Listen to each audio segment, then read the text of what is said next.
కొంతమంది ఆ మధ్య అక్కడికి వెళ్తే తల మీద ఆయిల్ పోస్తున్నారంట అని పరిగెత్తుకుంటూ వెళ్ళారు గుంపులు గుంపులుగా గొర్రెల్లాగా. అక్కడ అంజూర పండు ఇస్తారంట. అంజూర పండు దేనికి? అంజూర పండు. అక్కడ అరటిపండు ఇస్తారంట. ఎల్లు అక్కడ మామిడిపండు ఇస్తారంట. బుద్ధి జ్ఞానం ఉండద్దా ఒక విశ్వాసికి? ఎదిగిన వ్యక్తి అయితే. కొంతమంది చివరి రోజుల్లో మాయ చేస్తారు. మాయ సేవకులు జాగ్రత్త పడండి. మాయలు చేస్తారు, గోనెపట్ట వేసుకుంటారు, బురద పోసుకుంటారు, తైలం పోస్తున్నావు అని కప్పును స్ప్రే చేస్తారు. మోసపోబాకో, జాగ్రత్త. అన్నయ్య ప్రార్థన చేయన్నయ్య. ఏంటమ్మా? అరటిపండ్లు అన్నయ్య. ఎన్నమ్మా? 6 డజను. ఎందుకు నాకా తిన్నా? కాదన్నయ్య, ప్రార్థన చేసి నువ్వు అంటే మేము అరటిపండు ప్రార్థన చేస్తే వాళ్ళు పిల్లలు పుడతారంట.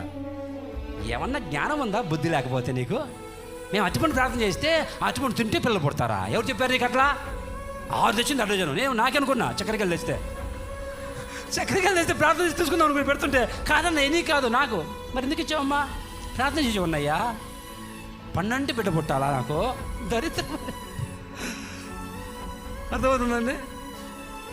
దేవుడే ఏ తైలం అంటది?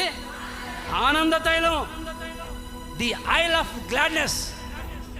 దేవుడే ఆనంద తైలంతో అభిషేకించబోతున్నాడు. దేవుడే నిన్ను నీ చెల్లికాండ అందరికంటే, నీ స్నేహితులందరికంటే హెచ్చించబోతూ ఉన్నాడు. Praise the lord. దేవుని స్తోత్రం కలుగును గాక.